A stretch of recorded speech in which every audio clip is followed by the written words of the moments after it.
Zed got buffed this season, specifically his Q damage. That means that he became a pretty decent laner and you can clearly feel it at level 4, 5 and level 7.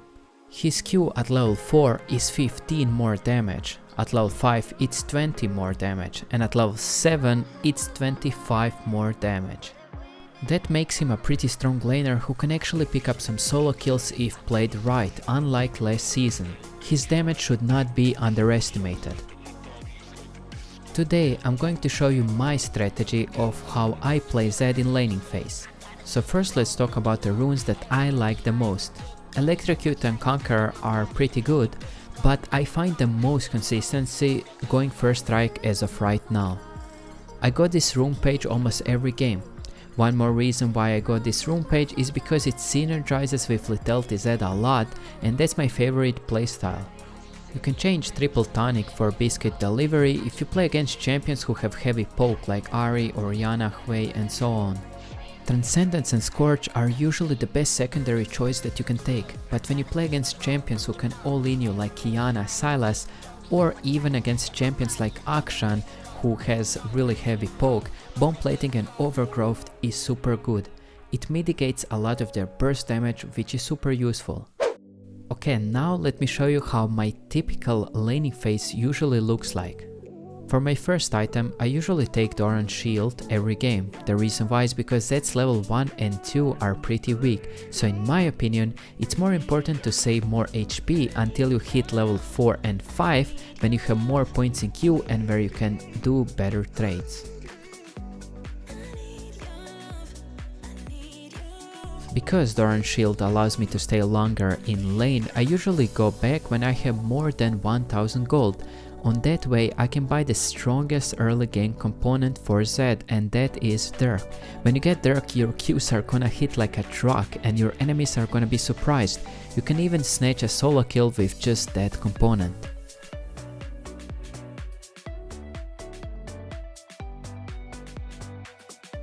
After Dirk, your next item should always be tier 1 boots, and if you have spare gold, get a longsword.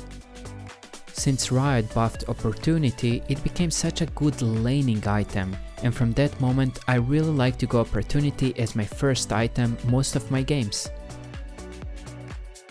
I think you can clearly see the power of Dirk in laning phase, especially against ranged mage champions.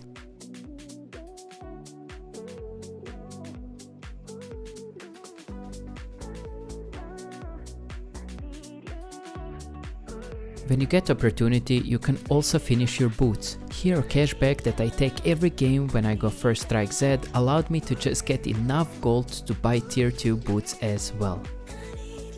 With Opportunity, even your WEQ is going to deal so much damage, so you can literally kill your enemies without your ultimate. I mean, look at this Vi, I wouldn't have enough damage to actually kill her if I didn't finish Opportunity.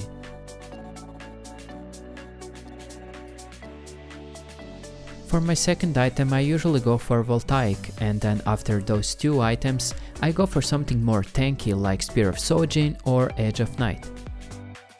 If you're playing against a melee champion, buy Eclipse as your first item instead of Opportunity.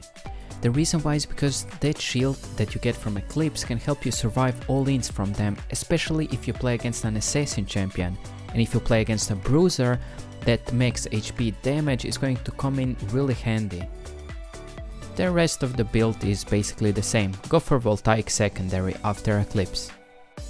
If you're playing against champions who can't really poke you or all-in you, feel free to just go Longsword and Refillable Potion like I did against this Garen.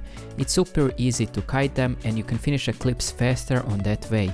You don't really need Doran's Shield against champions like Garen, Kassadin, Kayle and so on, you get the point. This was basically a perfect example of how a good Zed laning phase should look like, but now let me show you some more examples against different kind of champions and scenarios. Zed's primary damage income is your Qs. Before level 6, I suggest that you don't rush throwing your Qs because your opponents know that this is all that Zed wants to do, is hit his Qs. In this clip I knew that if I hit my Q, Echo will die, but guess what, Echo knows that too. So if I throw my Q right now, he will flash and I will not get a kill. So what I decided to do is flash first to bait out his flash, and then I throw my Q to finish him. That's why you have to be patient with your Qs.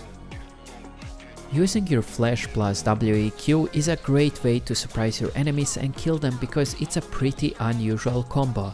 Here I can WW and then ulti Hwei, but that's pretty easily counterable. If he is good at Hwei, he will immediately fear me and I will not get the kill.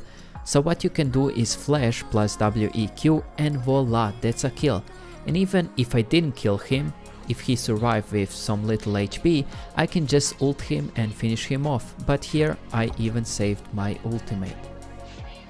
You can use that combo to surprise your enemies on many ways. Here I had a pretty close battle against this Ahri and now we both don't have ultimates up. I knew that I can kill her at this point with just flash plus WEQ. Here she tried to charm me after I went for the last minion, so when I saw the animation of the charm I flashed it and threw my full W combo at her. One of the most classic ways of killing your opponents in lane is to swap at the last possible second of your W shadow after poking your opponents.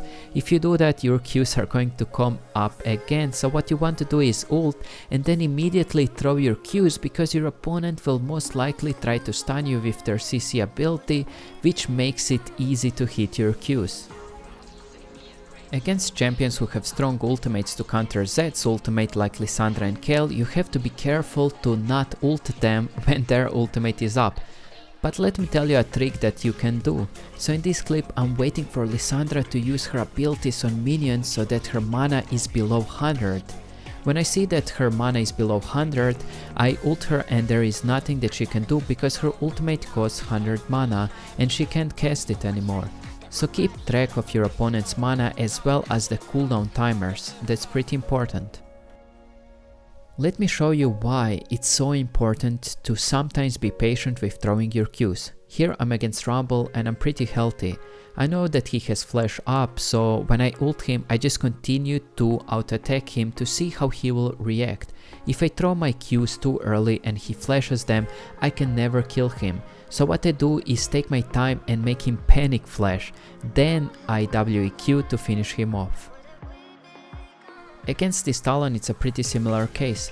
I first wait for him to appear from his ultimate and then I WEQ to finish him off. If I tried to guess where he was and just threw my Qs randomly, I probably wouldn't kill him there. When you play Zed, you always want to be in a position that you can possibly kill your opponent if you hit your Qs, but also that you will 100% survive no matter what happens. If you miss your Qs and don't kill them, that's not a problem, but you just don't want to die.